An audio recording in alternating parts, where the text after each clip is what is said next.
Being somebody who grew up in the middle of nowhere and still spends a massive amount of time out in the middle of nowhere, it's safe to say that spooky things happen quite often out there and you get desensitized to it pretty quickly. When I moved to the city for the first time, I was absolutely shocked to learn that yes, there indeed was a new set of dangers for me to worry about, but I also realized just how weird and unexpected the middle of nowhere really was. Today's video, I will be sharing a few of these weird and unexplainable stories from the middle of nowhere that have recently been sent into the channel. As always, if you would like me to share your story in a future episode, be sure to submit it at swampdweller.net or at r/thedarkswamp on Reddit. I would love to share your story with everyone here in the swamp.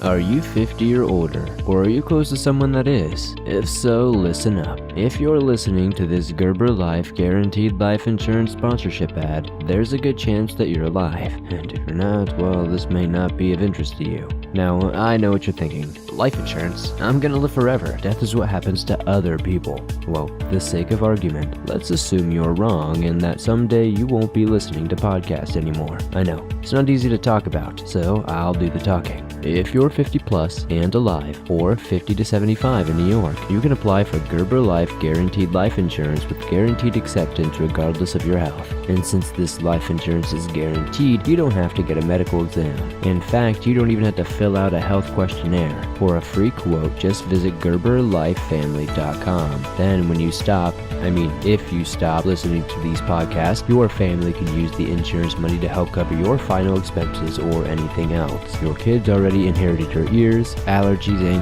questionable singing voice. Don't make them inherit your final expenses tab too. See website for terms and restrictions.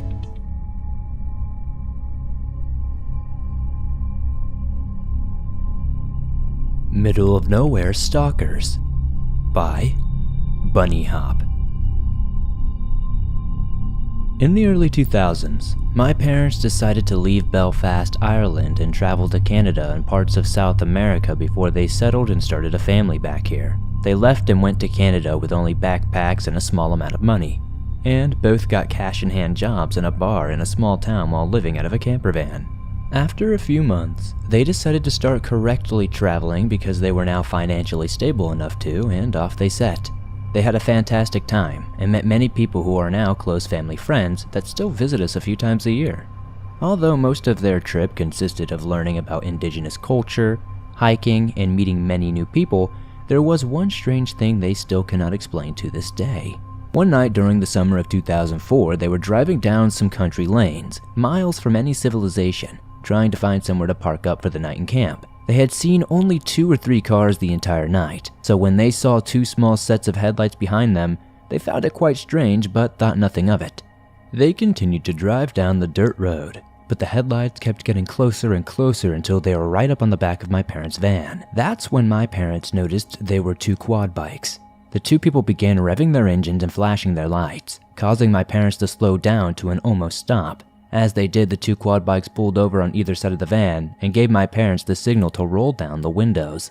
My dad sensed something was not right about this situation, so they only cracked the windows very slightly. The 2 people on the quad bike said nothing but lifted the visors on their helmets and stared into my parents' car for 3 or 4 minutes. They said it was the most uncomfortable, eerie thing they have ever experienced because it was pitch dark outside and dead silent, and they could barely see the people's eyes. After the intense, unwelcoming stare down that lasted ages, the people put their visors back down and sped off into the night. My parents were left in the middle of nowhere, feeling confused and downright freaking terrified. So they pulled over on the road right then and there and didn't get one wink of sleep out of fear that the people would be coming back on their bikes. My dad thinks they were weird rednecks, if you get what I mean, that felt threatened by my parents being there. But my mom has no idea what it could have been. They are both still freaked out years later and still have no idea why it happened, and they have no idea who these people were, how they found them, and why they were following them for so long. This was literally in the middle of nowhere, South America, miles and miles into the woods. The people on the quad bikes had a well thought out plan, and it didn't seem like the first time they had done it, which made it even weirder. The people never came back, nothing like that has ever happened to them after that, and to this day, they're still trying to figure out why it happened.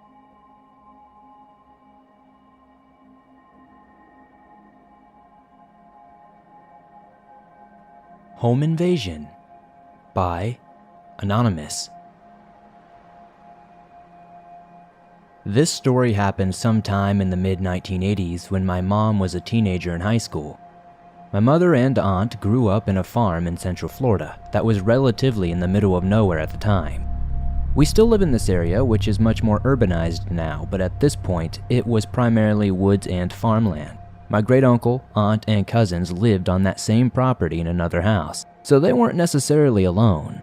But outside of that, you would have to drive a mile, or maybe a little less than that, before reaching their next neighbor. My grandfather coached for the local high school football team, and my mother and aunt were cheerleaders. So on Fridays, he would have to coach at the school's game, and my mom and aunt would be there to cheerlead. The rest of the family would usually come along as well, since my cousins went to the same school, and there wasn't anything else to do in that small town on a Friday night. So they would usually get to the game earlier than everyone else, considering he was a coach. One particular Friday, however, my mother started feeling very sick throughout the day, and by the time the evening rolled around, she felt horrible. She informed my grandfather that she wasn't ready to go and would stay home to rest. My grandma made her something to eat for dinner, and the whole family, including my great-aunt and great-uncle, went on their way to the game. She was alone on their property. For some context, we eventually ended up selling this property when I was a young child, so I only have a few memories of my grandparents' property. One of the things I remember though was that it could be very creepy at night, and that was with other people there. So imagine being alone at night, it must be a lot more frightening. Anyways, my mom went to lay down right after they left, but not long after, maybe 5 or 10 minutes, she realized she needed to call her cheerleading coach at the school to let her know that she wasn't going to be there tonight so that she could be prepared for her absence. Keep in mind, this is the mid-1980s, so there are no cell phones. My mom has to get up and walk to the kitchen to use the phone. She starts to feel a bit creeped out as she walks through the house. Like that classic feeling of something not being right. That instinctual feeling we get when something is just telling us that we're in potential harmful situations and may not even know it yet. Outside it is getting dark out, and there are not many lights on in the house, which contributes to this uneasy feeling. A considerable detail to add is that the phone at my grandparents' house at the time had a longer cord than most phones. She says that you could walk into other rooms and the line was long enough that you could probably bring it around the whole house if you wanted to. Definitely the living room, the hallway, and my grandparents' bedroom. In the hallway, by the kitchen, and by my grandparents' bedroom, my grandfather kept a shotgun on the wall, fully loaded and ready to go. Not the safest thing, I know, but when you live alone in the woods, I think you want to be prepared to defend yourself at any second. He had always told my mom and aunt, do not touch that shotgun unless your life is in danger. She took this very seriously and had never thought about touching the gun once in her life. By this point, she was in the kitchen. She dialed the number to call her coach and informed her about her illness. I believe they continued talking for a minute because she said the coach was still on the phone when my mom heard strange noises coming from my grandparents' room. My mother, terrified, told the coach she heard something and grabbed the shotgun off the wall. The phone still pressed to her ear. She wasn't sure if she was overreacting and had imagined something, but she opened the door to my grandparents' room and what she saw made her drop the phone right on the floor in shock. The window was open and there was a large man with one leg over in the windowsill with one leg still outside. Well, what was awkward about this was that he had stopped in the middle of coming in when he realized he had been caught, as if he was not expecting someone to be home or that he did not expect her to have come in or whatever. They just stared at each other for a good 5 seconds. He was just halfway in the room, and her standing there in the doorway, phone on the floor with my mom's coach still on the line asking if she was okay, shotgun in hand, staring at each other. Both almost unsure of what to do. My mom, terribly frightened, finally mustered up the will to speak first, in a timid but afraid voice, saying, I have a gun? Turn around and leave or I'll shoot. The man just stood there.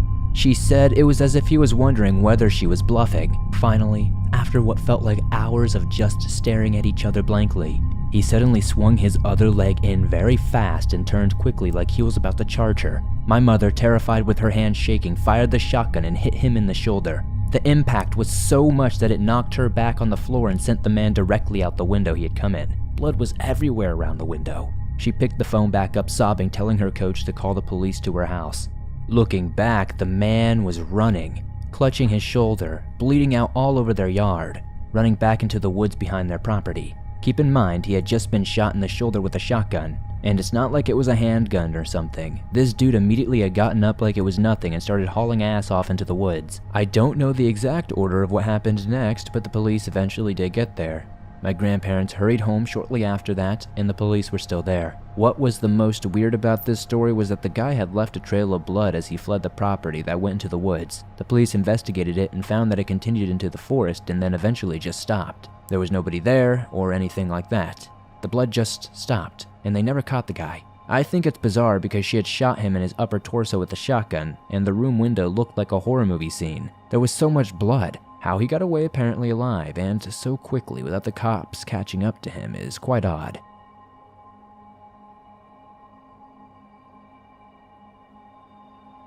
Ghost of Foster by Jaunito P.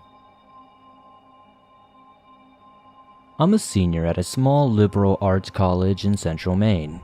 Its forestry and ruralness give it a whole reputation of having a very eerie feeling. Maine is an old state. My college is so old that it was founded when Maine was basically founded in the late 18th century. Our campus is located in the town of Waterville, which some of you might be familiar with as the town in the 2001 released film Wet Hot American Summer. Many people do not know Waterville is a real place because it's based on a real summer camp in Winslow connected across the Kennebec River by a suspension bridge, where this incident occurs. The bridge connecting Waterville to Winslow is a bridge called 2 Cent Bridge. It is one of the oldest cable suspension bridges in the United States, constructed in 1901. Unfortunately, Maine suffered economically when much of this timber industry left the state. The 2 Cent Bridge was initially built to serve workers who walked to work to the wood and paper mill across the river. I'm in my early 20s, and growing up, I was never really a huge believer in the paranormal. While I wanted to believe, I had to see something with my own eyes. Seeing is believing, you know? While on the way back from my nightly hike across the bridge at around 8 p.m. on February 28th, I noticed a tall black figure without any facial features about 50 feet in front of me. I initially thought it was just another person. However, its blurry appearance resembled the version of a human caricature you would see on like restroom signs. The figure appeared to be wearing what resembled to be some sort of construction hat maybe. Then, without warning, the figure aggressively sprinted with force horizontally to the right. I expected to see the figure going down the path, and then it vanished out of thin air right in front of my eyes. I was in shock.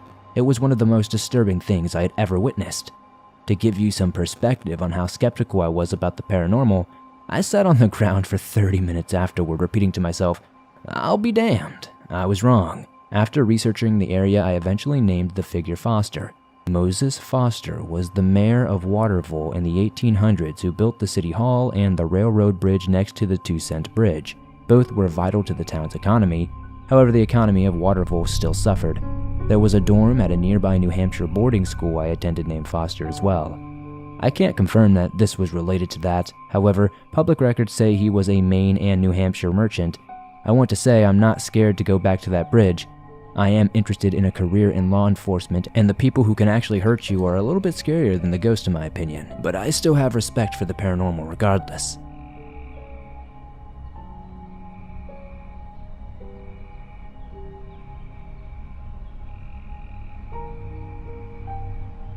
Hitchhiking Gone Wrong by Anonymous. I've seen a few stories on this show in the past about how carrying a can of gas in your trunk is dangerous. First of all, that's just nonsense. First, unless someone rear-ends you while you're on fire, there's much more of a risk of explosion or fire from the gas in your tank. Secondly, the dangers you're putting yourself in by not carrying spare gas far outweigh the apparent risk of doing so. And now I'll tell you why. I used to drive around the country a ton as a part of traveling and being a salesman. Before my retirement, I was an aluminum siding salesman, and although it was a tough job that kept me away from my family for weeks at a time, it was incredibly financially rewarding, especially in northern states like Nebraska where winter temperatures could drop to dangerous levels. So as you might have guessed, I ended up stuck by the side of the highway one rough winter when I discovered I had forgotten to top my gas can before my journey. I was furious with myself, but almost pretty frightened. The weather was making a turn for the worst, and it would be hazardous to go looking for a gas station. So I was forced to hitchhike. The thing about the Midwest is that people can be much friendlier than out on the East Coast. Maybe it's those rural sensibilities, but I was on that highway for a lot less time than I expected when a car pulled up on the verge. and a driver enthusiastically invited me to hop in. He told me his name was Donald, and the vehicle he was driving was like anything I'd ever seen. He turned the thing into a mobile home, and the car looked highly lived in. Laptop and phone chargers were running out of battery attachments, garbage was dumped in the footwells, and even a loudspeaker was grafted on top of the car. It almost looked like a police cruiser from some post-apocalyptic future.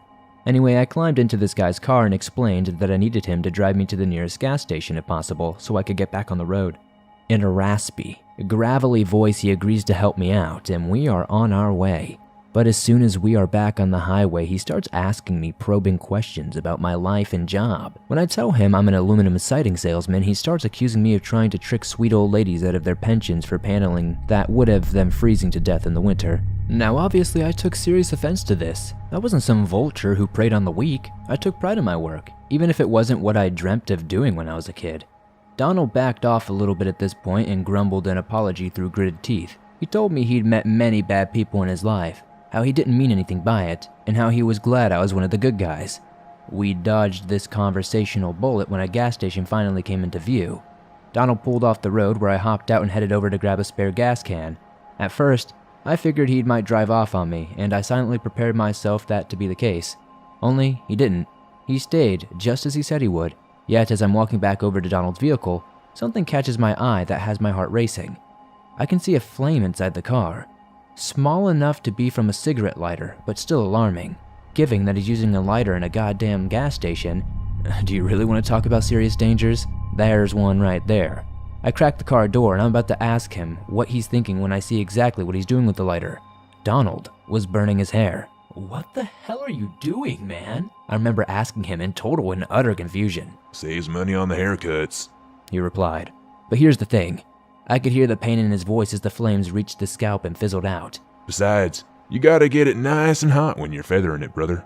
I was utterly lost for words. He was using a cigarette lighter to style his hair. So I asked him again what he thought he was doing, using a lighter at a goddamn gas station. He snapped back at me, but I asserted that I was holding a freaking gas canister in my hand and he should put that thing away before I got back in. But that's not even the weirdest thing he did. Driving me back to my car, Donald began complaining about tooth pain. I sympathized a great deal. My daughter had some dental work done that previous year and it had cost us a fortune. That and tooth pain can be terrible. So I began to relate the story of my daughter's ordeal.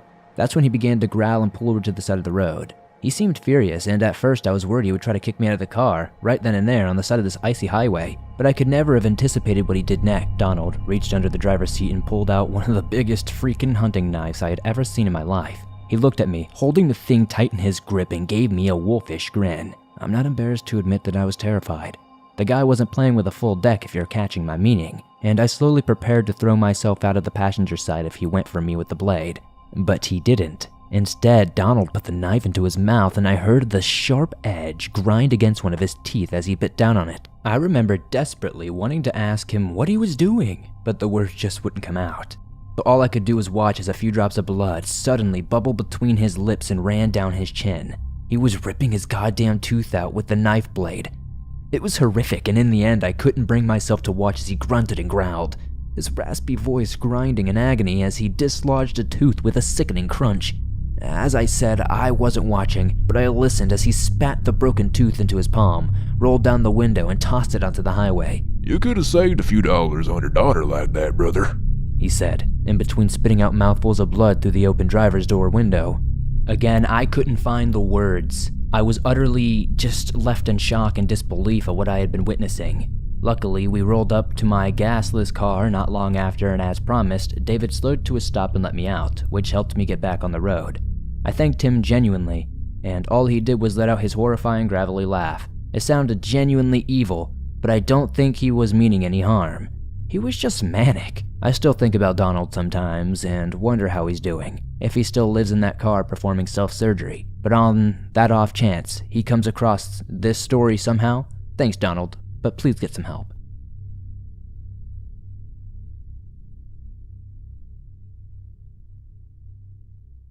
Thanks for listening to these creepy and allegedly true middle-of-nowhere horror stories sent in by viewers just like you. Per usual, if you have a story that you would like to share in a future episode, be sure to submit your story at swampdweller.net or on Reddit at r/thedarkswamp. I would love to share your story with everyone here in the swamp. If you enjoyed these stories, please be sure to slap that like button as it helps me out a ton. Subscribe if you're new as it helps the channel grow. If you're listening to this on Apple Podcast or Spotify, please give this a 5-star rating over there as it helps us grow on those platforms.